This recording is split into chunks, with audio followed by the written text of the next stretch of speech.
नमस्कार मित्रों, आज हम जानेंगे कि अग्निहोत्र हवन कप का निर्माण कैसे किया जाता है और उसको बनाने के लिए किन किन सामग्रियों की हमें आवश्यकता पड़ती है। सबसे पहले हमें लेना है अपनी देशी गौ माता जी का गीला ताज़ा गोबर। उसके बाद हम लगभग 18 से 20 प्रकार की जो जड़ी बूटियाँ हैं उसको आपस में पिसवा लेते हैं। इस जड़ी बूटी में हमारी है हाउबेर, बच कड़वी, कपूर कशी, तालिसपत्र, जटामासी, सुगंधबाला, सुगंध कोकिला, बावची, छड़ीला, नागरमोथा, इंद्रजौ, खस, लौंग लकड़ी, पुनर्नवा, आंवला, हरड़, बड़ी वाली, बहेड़ा, विजिया, काला तेल, एलोवेरा, देवदार की लकड़ी, आम की लकड़ी, नीम की लकड़ी, मैदा लकड़ी, इनका बारीक पाउडर। इसमें हमने गुड़ का इस्तेमाल भी करेंगे। और ये आता है हमारा चावल यानी अक्षत का पाउडर है। ये जो हमारी सामग्री से बोलते हैं मैदा लकड़ी, ये जोड़ने का कार्य करती है, बाइंडिंग का कार्य करती है, गोंद की तरह कार्य करती है। ये प्राकृतिक है और इसके औषधीय लाभ होते हैं बहुत सारे। ये लकड़ी का बुरादा है, यानी इसमें आम की लकड़ी, नीम की लकड़ी आदि जो है मिली हुई है। इन समस्त सामग्रियों को अभी हम आपस में मिला देंगे। इसका एक अनुपात भी है। जैसे उदाहरण के लिए जो गौ माता जी का गोबर है, ये लगभग आप 40% से लेकर 60-65% तक आप अपने हिसाब से इसका रेशियो तय कर सकते हैं। ये जड़ी बूटी है, अगर मान लीजिए आपने इसको लिया है गोमय को 55%, तो जड़ी बूटी को आप 25 से 30% ले सकते हैं। और 10 से 12 से 15% आप ये जो लकड़ी का बुरादा है, आम, नीम और देवदार की लकड़ी, इसको ले सकते हैं।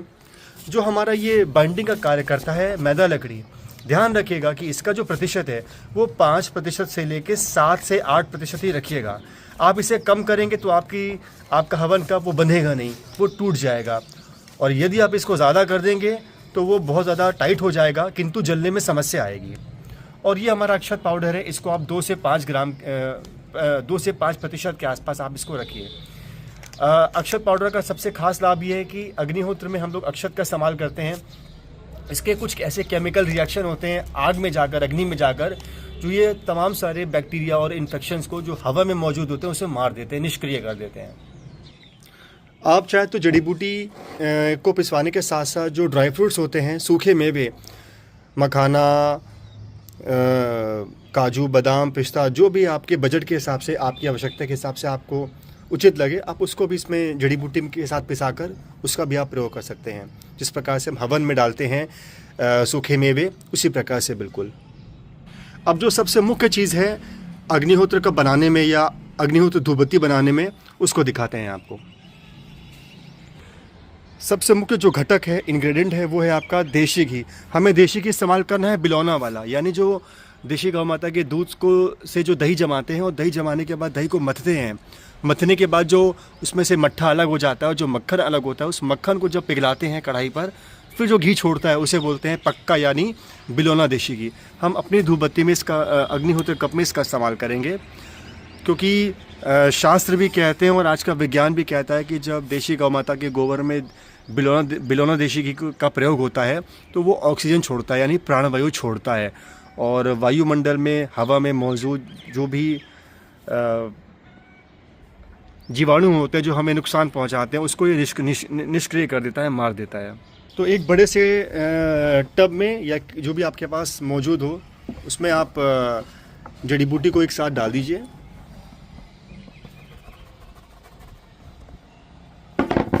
ये जो लकड़ी का बुरादा है आप उसको भी ले लीजिए।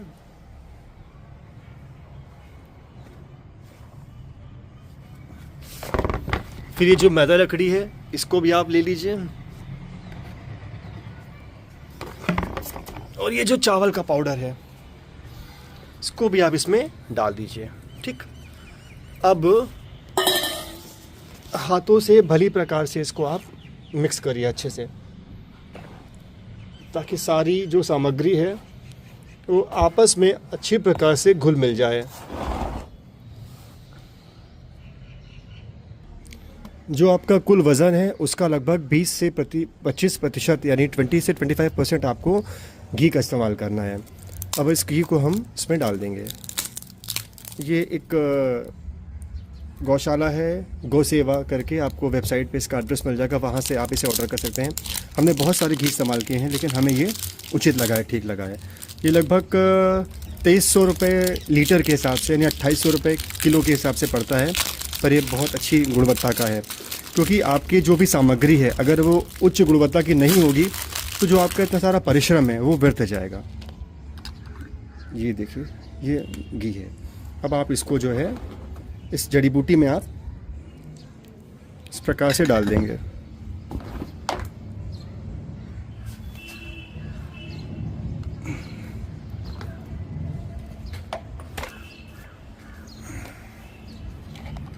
ये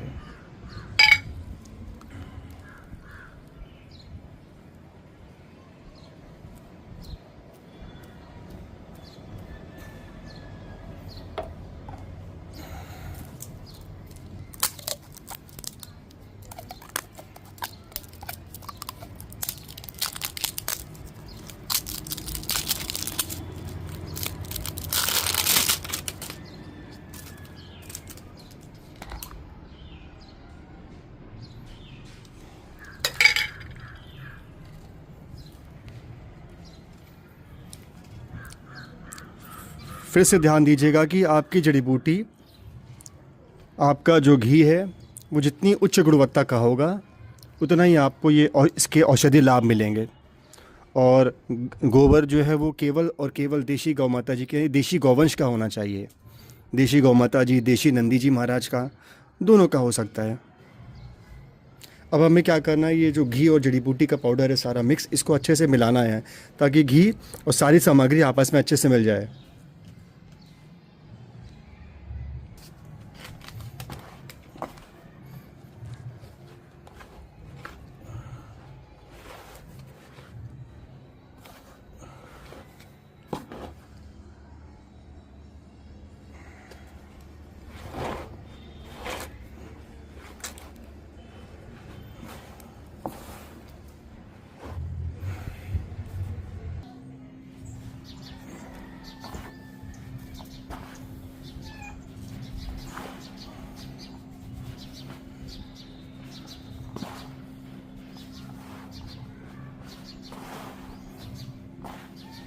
जब घी अच्छे से जड़ी बूटी में घुल मिल जाता है तो कुछ इस प्रकार से आपको आपकी जड़ी बूटी दिखाई पड़ेगी और बहुत अच्छी सुगंध आ रही है इसमें से। और सबसे अच्छी बात है कि सामग्रियाँ चूँकि उच्च क्वालिटी की हैं, उच्च गुणवत्ता की हैं, तो आप अगर इसका अपने हाथों से इनको जो भी कार्य करेंगे, आपको किसी प्रकार का कोई नुकसान नहीं पहुंचने वाला है। अब हम क्या करना है कि जो हमारा गोबर है, गोमय, ताज़ा गीला गोबर, उसको हमें इस सामग्री में मिला देना है।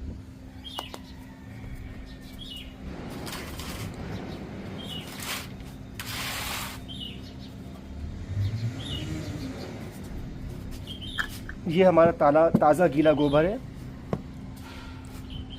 और अब हम इसको जो है इसमें मिला देने वाले हैं। गोबर को एक बार थोड़ा सा साफ़ कर लीजिएगा, इसमें कोई पन्नी, पॉलीथीन, ईटा इस तरह से कुछ ना हो, पत्थर वगैरह वगैरह। अब हमारा सबसे महत्वपूर्ण कार्य शुरू होने वाला है। इस ताज़े गीले गोबर को इन जड़ी बूटी के साथ अच्छे से हमें मिला देना है। ये इसमें थोड़ा सा परिश्रम अधिक लगता है और इसमें आपको शरीर का बल भी इस्तेमाल करना पड़ता है, लेकिन ये दोनों बाहें आपकी भर जाएंगी और शारीरिक लाभ भी आपको मिलने वाला है।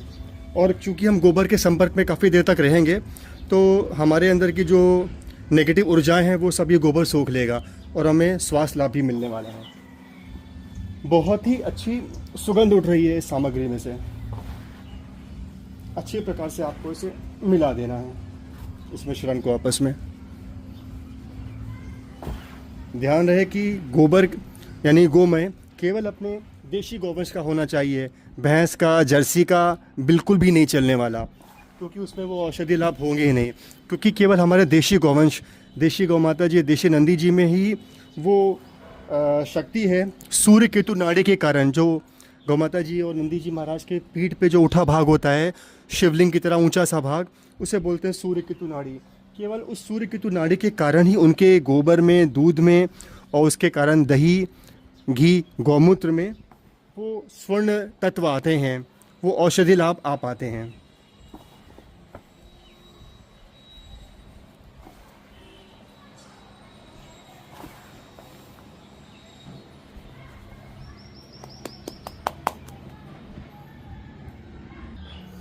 अब जो भी आपने जड़ी बूटी और इस गोमय यानी गोबर को आपस में जो मिला लिया है, अब आप इसे 24 घंटे के लिए ऐसे ही छोड़ दीजिए, ढक के इसको रख दीजिए, ताकि इस जो सामग्री हैं वो आपस में अच्छे प्रकार से घुल मिल जाएं।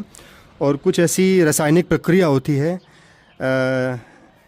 जिसके लिए हमें इसे 24 घंटे छोड़ना होता है। उससे क्या होगा ना कि अच्छे से ये चीज़ें बंध जाएंगी आपस में अपने, और बहुत अच्छी गुणवत्ता के आपके हवन कप बनकर तैयार होंगे आप जब इसे 24 घंटे के लिए इसी प्रकार से छोड़ देंगे। अब 48 घंटे का समय बीत चुका है, हमारी सामग्री अच्छे से मिल चुकी है। सामग्री में से थोड़ी सी सामग्री आप निकाल के किसी और बर्तन में अलग रख लें, और थोड़ा आप सादा पानी लीजिएगा। इस सादे पानी में एक देशी गुड़ की भेली जो है उसको आप डाल दीजिएगा, और इसको थोड़ी देर आप इसको गलने दीजिएगा।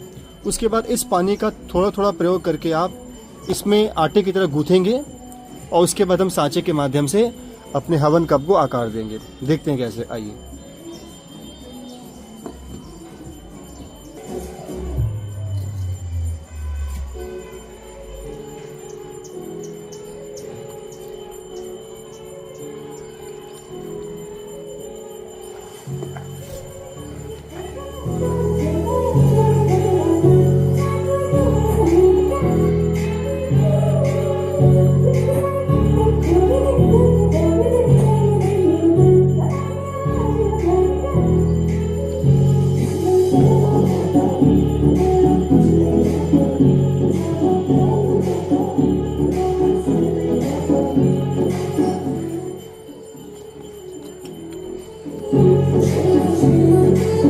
ये हमारा सांचा है।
ये आपका कप तैयार है। अभी इसको हम धूप में सूखने के लिए रख देंगे।